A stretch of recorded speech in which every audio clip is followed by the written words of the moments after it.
Good evening and welcome to tonight's Board of Zoning Appeals meeting for September the 10th, 2025. Call the roll, please.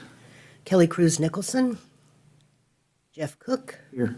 Rob Tidrow, Here. Sayward Salazar, Here. Nathan Sheets. Here. If you all would stand and cite the pledge with me, please. Pledge allegiance to the flag of the United States of America, to the republic for which it stands, one nation, under God, indivisible, with liberty and justice for all. We did receive our minutes from last month's, from the July meeting and our packet. If there's no changes, corrections, or additions, I'll entertain a motion for approval. So moved. Second. A motion second to approve the minutes from our last meeting. All in favor, say aye. Aye. Do you have proof of publication? Thank you. This notice was published in advance. It states the time, date, place, and items on the agenda for tonight's public hearing. I would ask the BZA to make a motion to accept the proof of publication. I'll make that motion. Second. Motion and a second to approve proof of publication. All in favor, say aye. Aye. Moving on to new business, BZA 18-2025 is petition of the Rothwell Family Trust. We have agents here? Yes. If you would, state your name and address for the record, please. Yes, my name is Michael Rothwell, and currently reside at 3004 Oak Lawn Court in Arlington, Texas. I'm here today to petition for a special exception to allow non-owner occupied short-term rental at our property at 3190 Toddsbury Lane here in Richmond. It's currently zoned as an R2 medium density family residential, and the reason for the special exception request is for us to rent the property out to short-term rentals through VRBO during the times when we're not in town occupying the property ourselves. As I stated, we live in Texas. I have my sister, her family lives in the Chicago, Illinois area, and we occupy the house 6, 8, 10 weeks out of the year, depending on how often we can get up here. But during the times that we're not here, we would like to be able to rent this out to VRBO occupants. And my understanding is this does fall within the definitions of the short-term rental unified development ordinances on page 11 and 35 of the code. And so our request is consistent with the zoning district and Richmond Comprehensive Plan and reasonable and consistent per the zoning of the Code of Indiana 36-1-24-9. In our research, there does not appear to be any potential public safety, moral, or welfare impact different than any other single resident use. The special exception, is in harmony with all the adjacent land uses. The special exception will not alter the characteristics of the district. The property also will not impact other property values. We maintain the property very well. We've done a considerable amount of remodel on the property. So actually the value of the property itself has gone up, which should increase all the other property values around it. So again, the request is just for short-term rental exception. Questions of the petitioner? I don't have any questions. No questions. No question. I just have one or two. Tell us about the rental process through VRBO. So VRBO is, you go online, you search properties. There are dozens of them actually listed here. If you're searching for Richmond, Indiana, you put your dates and when you want to attend or when you want to stay.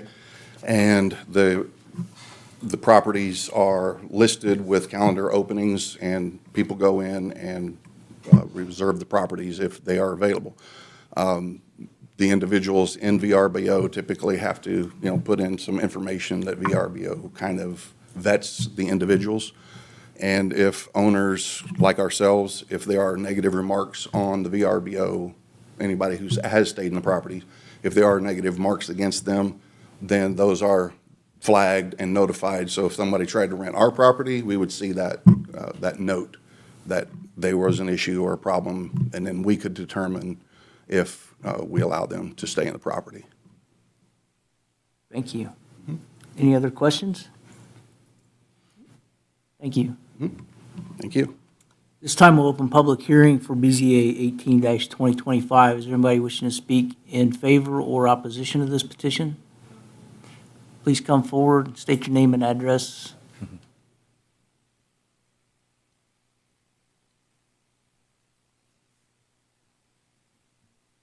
My name is Miriam Voorhees. I live at 3112 Toddsbury Lane. I live directly next to the home that is rented as a VRBO with my husband and children who are right back there. That's Jeremy and Henderson and Benson. So we are a real family in Richmond, Indiana. And I felt like it was important for us to be here to show that we are real residents. We live here. This is our home. We've lived there for 16 years. Would you like me to say why I do not think we should continue with that? Yes. First of all, I'd just like to say the Rothwells are wonderful. We think they're amazing. I love what they want to do and have a place where their family can all be together. I wish all families were like that and had a place where they could be together. For a while, it was fine. We really thought it was, a lovely thing they were doing. The people that were renting it were far and few between. It was old ladies going to craft shows, and it was fine. Unfortunately, since last summer to now, we've had 2 incidences where we felt like we were unsafe in our own home. They're written down in my statement. I was threatened and cursed at by people renting the home. They had very noisy pets. My husband encouraged me to, I couldn't sleep for 10 days. Well, I didn't stay for 10 days, but I couldn't sleep for the amount of days I was in my home. Because of where my bedroom is, I could hear all of the ruckus going on. Of course, we go to work where these people are on vacation, and I respect that. They were trying to have a good time, but we were trying to go to work the next day, and our kids were trying to go to school. So my husband encouraged me to go and stay somewhere else, so I did, so that I could sleep and continue to try and have some mental health and perform well at my work and taking care of my children. So that was a 10-day long incident.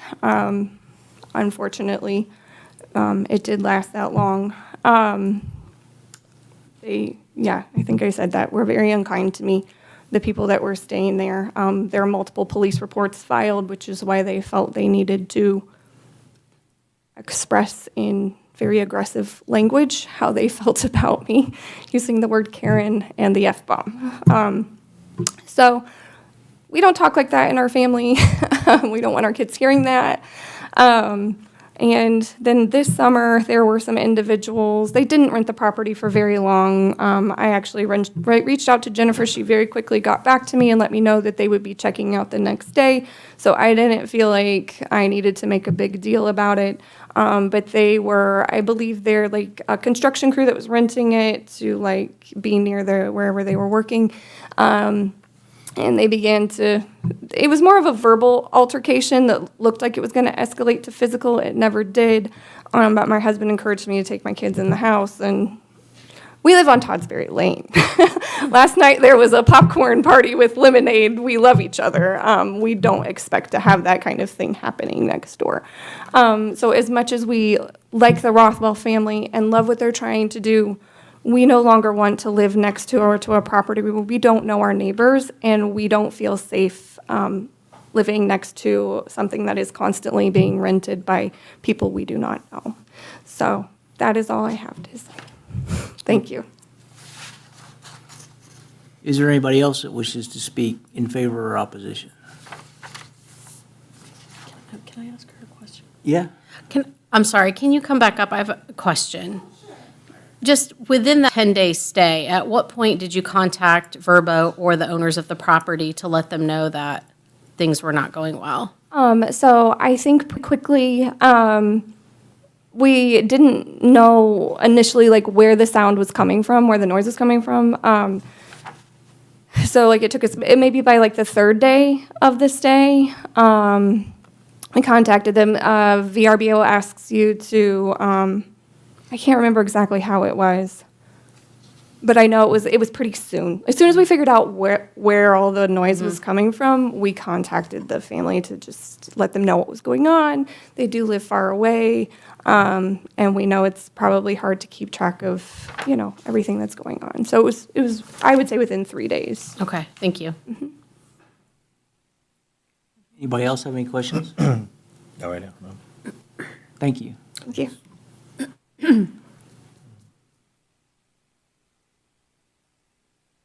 Anybody else? With that, we'll close public hearing. Here's staff report. Thank you, Mr. President. The petition of the Rothwell Family Trust owner Michael and Jennifer Rothwell, agents at 3190 Toddsbury Lane in Richmond, requesting a special exception to allow a non-owner occupied short-term rental to operate in the medium-intensity, single-family residential district. The use is residential single-family. The zoning is R2. Lot size is 17,990.28 square feet, 0.413 acres. The zoning in all directions is R2. The land use is all around is single-family. The variance that they're looking for is non-owner occupied short-term rental, and it is listed as a special exception use that requires the Board of Zoning Appeals approval. The proposed special exception use would allow a non-owner occupied short-term rental to operate on the property.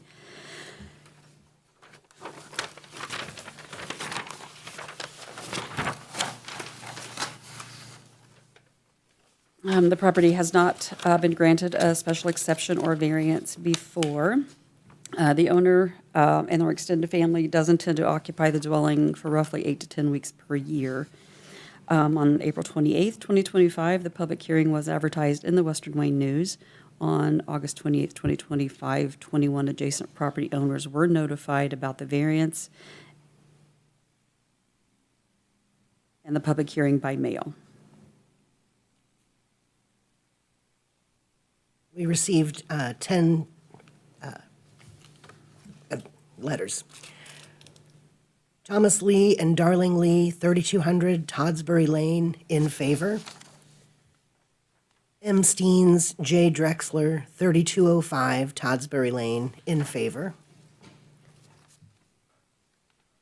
Barbara Neal, 3200 Geraldine Lane, opposed. Timothy G. Orr,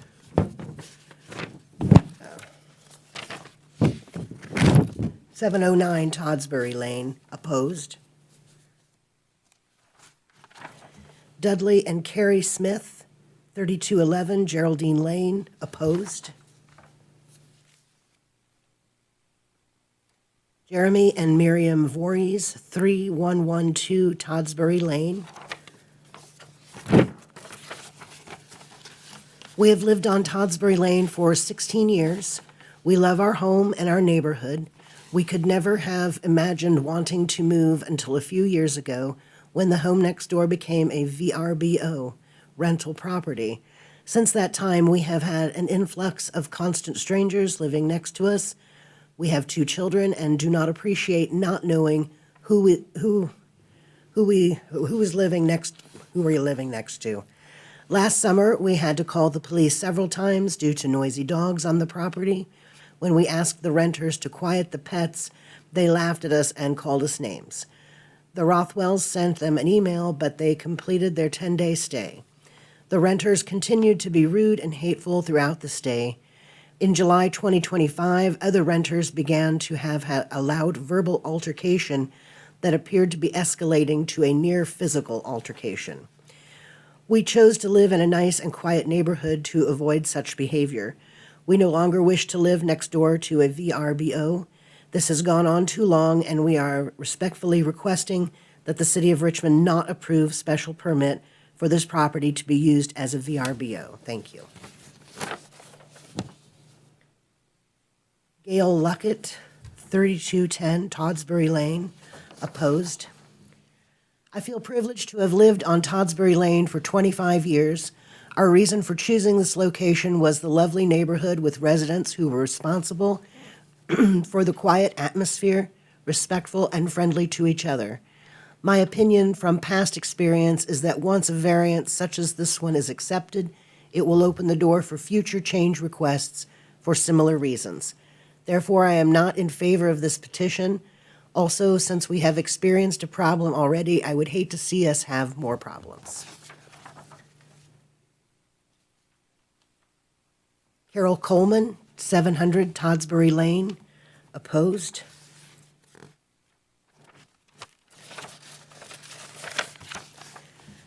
Colonial Village is a neighborhood of professional people and their families who require a peaceful atmosphere of safety in their homes located along a dead-end street.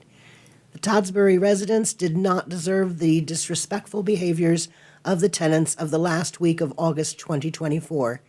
We oppose the exceptions to the original zoning laws. Tom and Mary Huth, 710 Toddsbury Lane.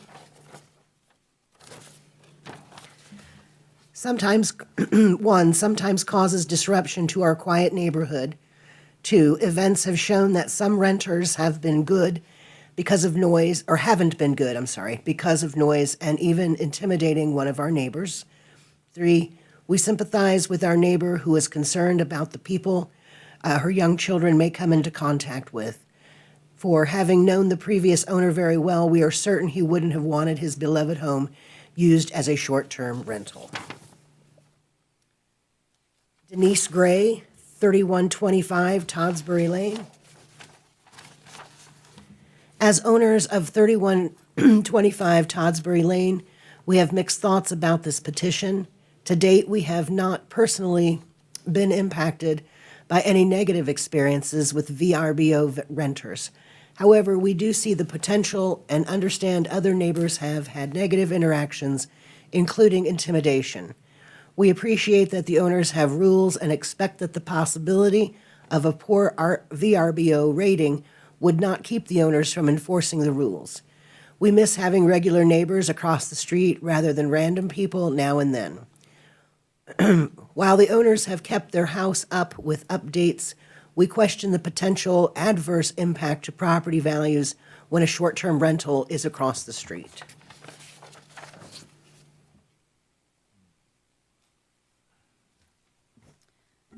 The planning staff consulted with all city departments and utilities to determine any objections based on the public health and safety, and no health and safety objections were raised. Staff recommends approving the application to allow a non-owner occupied short-term rental to operate in the medium-density single-family residential R2 district upon these findings of facts. The proposed special exception is consistent with the purpose of the zoning district and the Richmond Comprehensive Plan because non-owner occupied short-term rental is listed as a special exception use in the R2 district. The code was changed per Ordinance 22-2023. The use does not conflict with the Richmond Comprehensive Plan. The plan's future land use map, page 57, identifies the property use as part of a traditional neighborhood, which serves as a transition between rural and high-density areas such as commercial corridors and mixed urban development. A non-owner occupied short-term rental should not interfere with the residential characteristics of a traditional neighborhood. Number 2, the proposed special exception will not be injurious to the public health, safety, morals, and general welfare of the community because the applicant states that short-term rental occupants will use the property similarly to the current approved use as a short-term residence for a single family. As such, the property will be subject to the same nuisance regulations as every other residential use as outlined in Article 5.67 of the UDO. The tenants will be pre-screened through VRBO and commit to following house rules, which include quiet times as to not disturb the neighbors. Parties and loud events will not be permitted on the property, and the pets will not be permitted.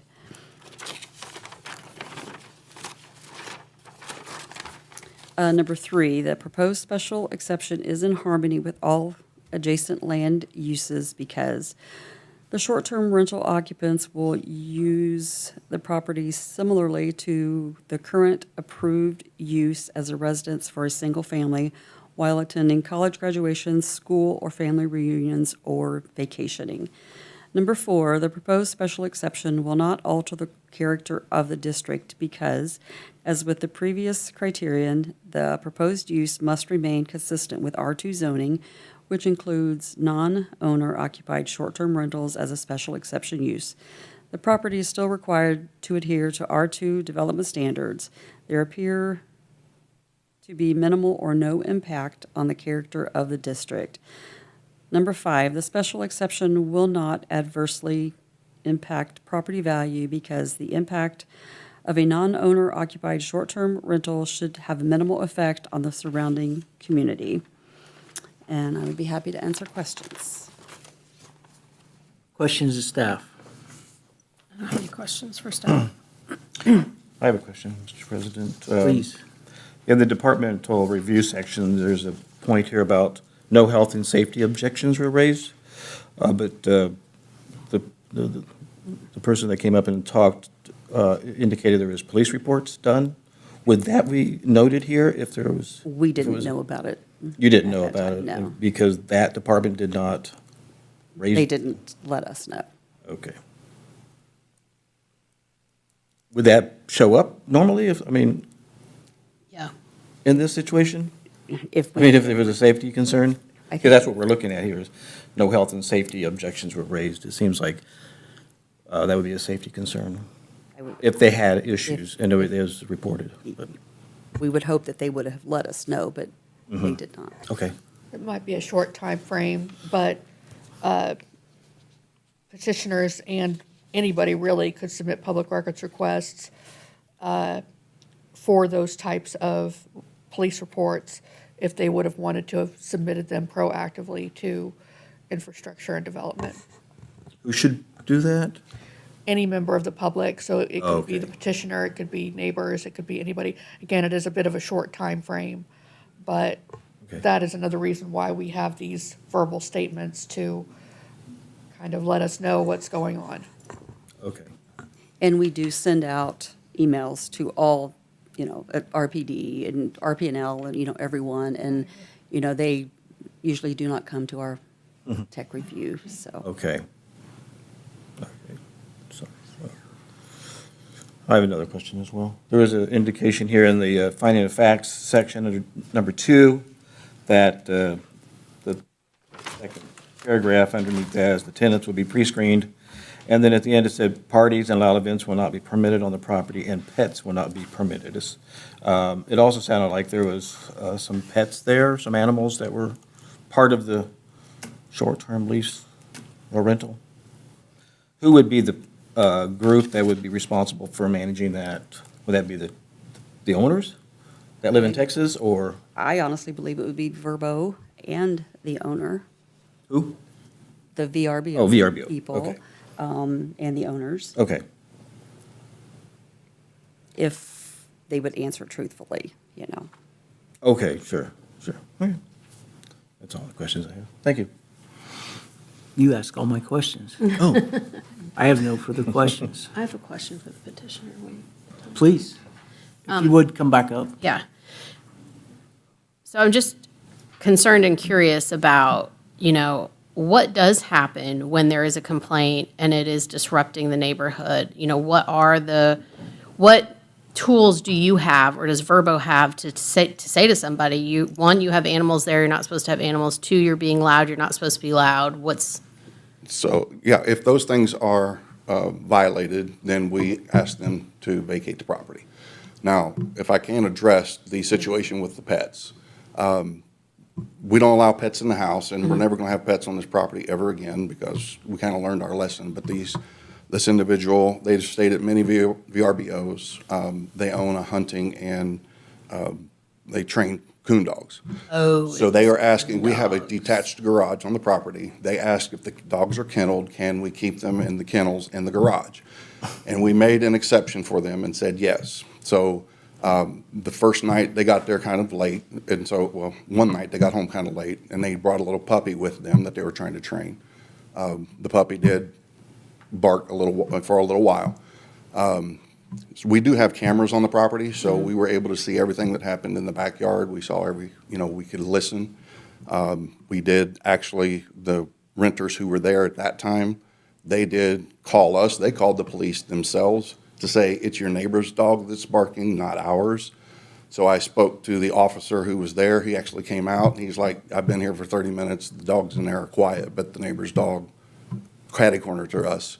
Apparently they have a German Shepherd or something. I don't know what type of dog they have, but it was barking quite a bit.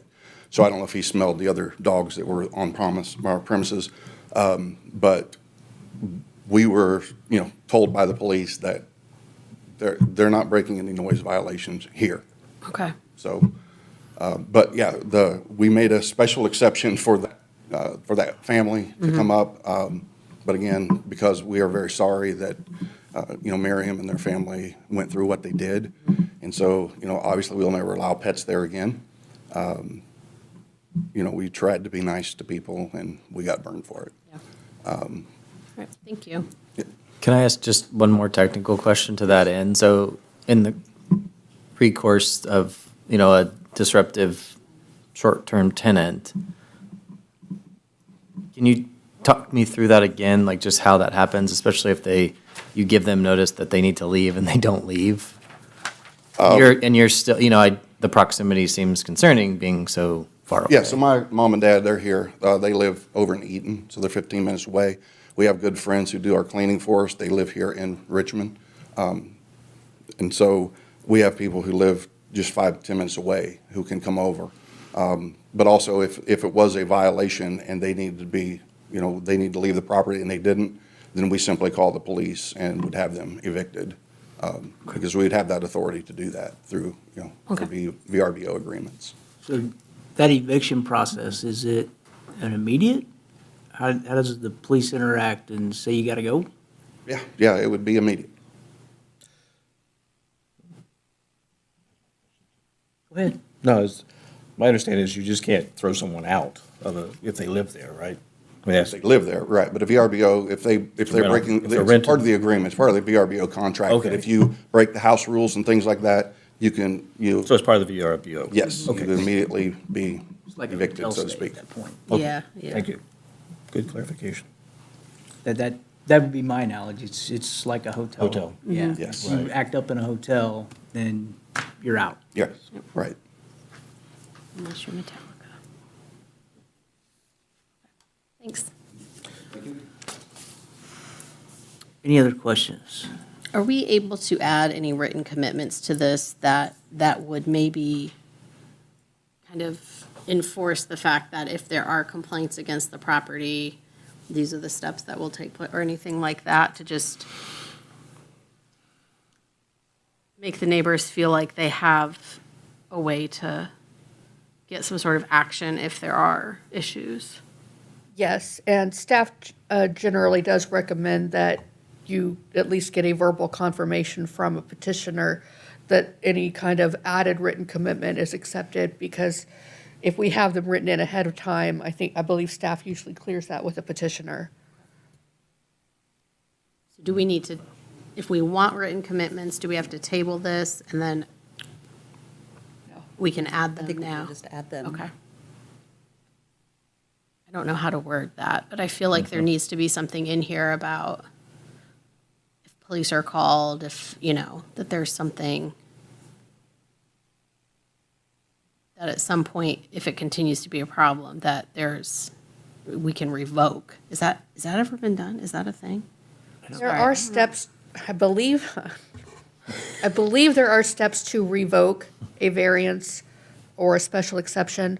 I have not studied that in a few years. I guess they did point out, it wasn't written into this, or it wasn't read into the staff report, but there are automatically nuisance characteristics that anybody would have to follow. Like, even if you just have a house sitter for a week while you're on your own vacation, and that person comes over and starts creating a nuisance, that's going to apply to anybody, whether this is a rental or not. So could we put something in there that says that Verbo and/or the owner would respond to complaints within X number of hours or something like that? Is that, I don't know how we would enforce that. I don't know how we'd Yeah. enforce it either. Yeah, I don't know. I don't know if it's, I don't know how we would enforce it. yeah. Go back to some previous petitions, and I asked the same question with those. If this was not a short-term rental, but they chose to rent or lease this property out for whatever term, we wouldn't be here tonight, Correct. because that would be in line with UDO that they could have a rental property there. Yeah. The reason we're here tonight and the variance is for the short-term piece of this. Yeah, there are separate Indiana state law, and I'll be blunt, I haven't read them in a couple of years, but there are state laws determining how VRBO, and I can't remember the other one, Airbnb. Airbnb, how they're regulated. And then go ahead, Dustin. I was just going to add that if it's an owner-occupied short-term rental, in Indiana, that's permitted by right. right. So we can't, if they were living in the house and renting it out, that's not something we would be able to regulate. It's only non-owner occupied Right. short-term rentals that are, can be regulated. I have another question. Is this the first time this is coming to the BZA? No. It's not, No, okay. Yeah. So this, okay, Yeah. at least 2 other times. okay. Any other questions? I'm good. Nope. With that, I'll entertain a motion. Make a motion to approve BZA 18-2025 based on the finding of fact and no written commitments. I'll second. The motion and a second to approve BZA 18-2025 based on the finding of facts and no written commitments. Call the roll, please. Jeff Cook, No. Rob Tidrow, No. Sayward Salazar, Aye. Nathan Sheets. Aye. Sorry. Motion fails. Sorry. Motion fails, but there is, what's the next steps? Next step would either be wait until we have a 5-person board, or reframe it with commitments, or move to deny it, or hold discussion and see if anybody can change the other one's mind. Possibly based off any commitments. So at this point in time, the petition is denied. Well, the motion has failed, Motion has failed. so the board has not taken any action. We haven't taken any action, so we could table this until we have 5 people Yes. and rehear this. Now we have to know when Kelly's going to be here. We do have an alternate now. We do have an It alternate. makes it more likely that we could have a 5-person We board. could table this till next month's hearing and have another go at it. Mr. Rothwell actually lives in Texas, and he actually flew in for this meeting, and that means he would have to come back for the next meeting in October, next We month. set up Zoom. Do you have? Okay, okay. I'd be fine with that, if that's allowed. So we need a motion. Oh, sorry. Make a motion that we table BZA 18-2025. Second. So a motion and a second to table BZA 18-2025 and till next month. Yeah. Until next month. All in favor? No, we got to call the roll on that, don't we? Because it's a table. Jeff Cook, Yes. Rob Tidrow, Aye. Sayward Salazar, Yes. Nathan Sheets. Aye.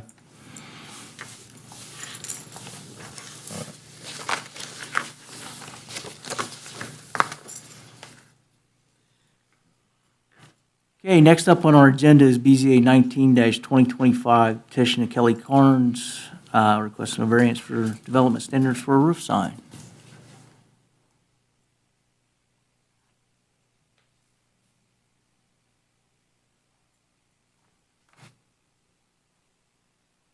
If you would, sir, state your name and address for the record. Kelly Carnes, 1525 Pheasant Run, Richmond. Thank you. Tell us about your petition. I'm requesting a permit for, to update the sign on my business property. Tell us a little bit about that update. The sign I have up there, I got in 1980, and it looks like a 45-year-old sign. So Kawasaki, I'm the franchise holder for Kawasaki, and they put a lot of pressure on me to update the sign to match national image of other dealers.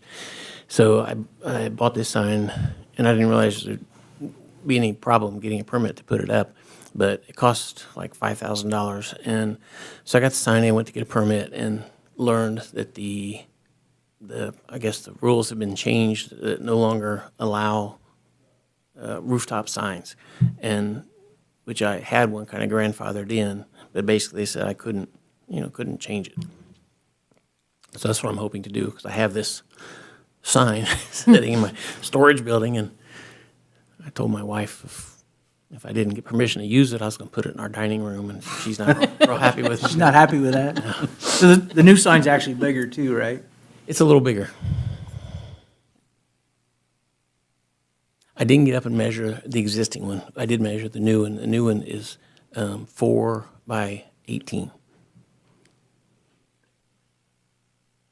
I think the old one is, I think it's 3 by 15, but I did not get up and measure it to say for sure. And you've already purchased a sign? Yes.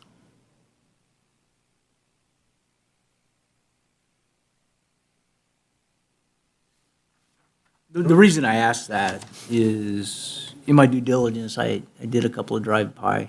Not that I didn't know where you were at. And I apologize if I call him Kelly, because I've known Kelly for a minute.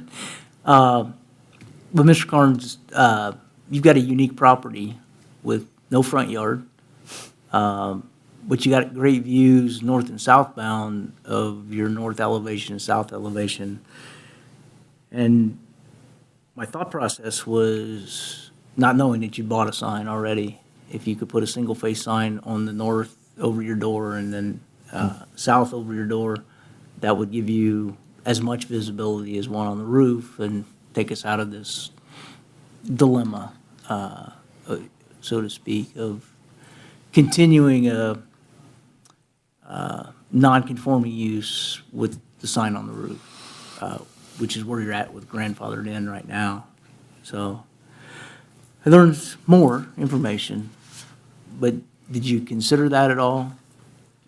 Well, partly, of course, the 27 goes south up to the new bridge and goes north up past the old hospital. So my building's not necessarily in a valley, but it's in a little bit of a hole where visibility would be greatly compromised to try and put something on the side of the building. And on the north side, there are evergreen trees that are at least 20 feet tall, and there'd be no visibility on the north side. So the only reasonable option would be to put it on the front of the building, but it just wouldn't, visibility would be greatly compromised.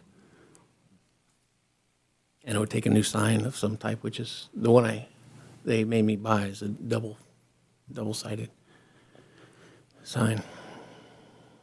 Can you tell me a little bit about that requirement? You say that they required you to buy a new sign, and did they consult about the options, I guess, as Jeff is describing? Well, it's mostly about the look of the sign. The one I have is red and white, and it was clear back from like the 70s. I got it from Chuck Wellings when he had it, Kawasaki many years ago. And the new one is black with 3 green stripes, so it's much more attractive. But somebody at Kawasaki decided that's the look they wanted nationally, for their dealers, and a lot of their advertising has that look, and apparel, they have apparel with 3 green lines, and it's just kind of the current look. So somebody out in California makes the decision, hey, we want our dealers to do this, and they have the ability to put pressure on us to comply. That happens a lot in Yeah. retail with rebranding and Sure. relooks and that kind of stuff. If McDonald's wants you to have golden arches, they better be yellow. They better be arches, right? You don't even need the words, right? Yeah. Any other questions, the petitioner? I don't have any questions. No?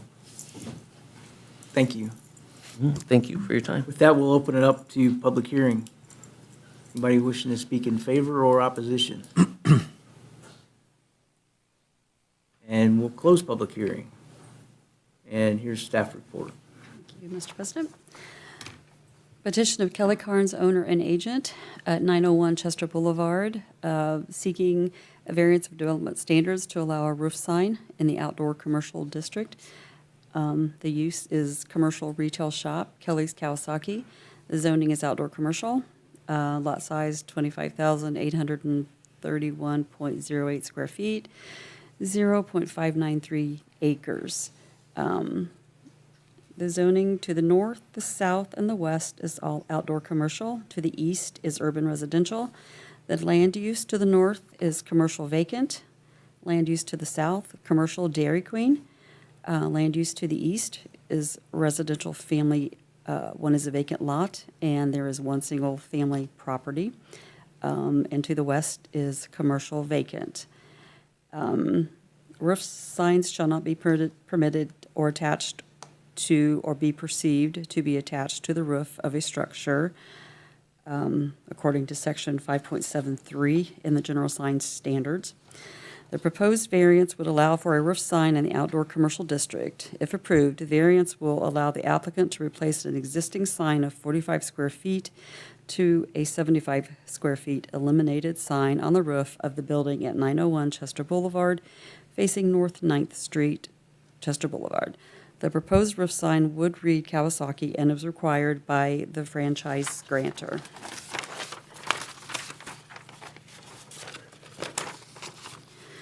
So the property was platted in 1860. The structure at 901 Chester Boulevard was built in 1974 as a mixed-use commercial building. Kelly Carnes began renting the property in 1977, operating it as a Suzuki motorcycle dealership, and later purchased the building in 2004. The Kawasaki and Yamaha franchises were acquired in 1980, at which point the Kawasaki roof sign was included and already in place. The Suzuki and Yamaha franchises were terminated in 1997, and their respective signs were removed. The Kawasaki sign remained, and in Beacon's historical imagery confirms its presence on the roof since 1980. Kawasaki required the owner, Kelly Carnes, to purchase an updated sign to have a consistent look nationally among dealers. The property has never been granted a variance. On October 28, 2025, 26 adjacent property owners were notified about the variance and public hearing by mail. On August 27th, the public hearing was advertised in Western Wayne News. We received one letter, J. Roderick Weiss, in favor. The planning staff consulted with all city departments and utilities to determine any objections based on public health and safety, and no other objections were raised. Staff recommends approving the application to allow a roof sign in the outdoor commercial district upon these findings of facts. Number one, the approval of the variance will not be injurious to the public health, safety, morals, and general welfare of the community because the proposed roof sign will serve as necessary wayfinding for nearby residents and visitors looking to visit the property. The proposed roof sign's total area, 72 square feet, is deemed an appropriate request for the property's outdoor commercial zoning district and will not be injurious to the public health, safety, morals, and general welfare of the community. Number two, the use and the value of the area adjacent to the property included in the variance will not be affected in a substantially adverse manner because the existing roof sign has been in place for 45 years. This sign will be illuminated with LED lighting and will not affect the adjacent properties in a substantially adverse manner. Number three, the strict application of the terms of the ordinance will result in practical difficulties in the use of the property because the property is zoned outdoor commercial, and for a single-tenant building, a 200 square foot wall sign would be permitted. The roof sign is only 72 square feet in size and is required by Kawasaki to be a dealer. There are no written commitments, and I'd be happy to answer any questions. Questions of staff? I do not have any questions. No questions. No question. With that, I'll entertain a motion. I'll make a motion to approve DZA 19-2025 based on the staff report and finding of facts. Second. Motion and a second to approve BZA 19-2025 based on finding of fact, no written commitments. Call the roll. Jeff Cook, Aye. Rob Tidrow, Aye. Sayward Salazar. Aye. Nathan Sheets. Aye. Motion carries. Good luck. Filing deadline for next month's October 8th meeting was today, and we've got at least one now. We do. We're probably going to have 3, possibly 4. But we would like permission from the board to move the meeting to October 15th versus October 9th. There's a planning conference in South Bend that Oh, yeah, I we forgot would to answer really you. like to go to. I apologize. I answered you in my brain. Okay. I should be able to do the 15th. I think I was good that day. I can do that. Yes, I can do that. Yep. So we will extend the deadline to next Wednesday, which would be September 17th, and then the meeting would be on October 15th. Okay. May I ask one more question about one of the previous? Are we able to get the police reports for that location? Is that something we can ask for the next, just so we have that information? Especially since we'll have someone else here who didn't hear the first. Awesome, thanks. With that, I'll entertain a motion to adjourn. So moved. Second. All in favor? Aye. Aye. We are adjourned.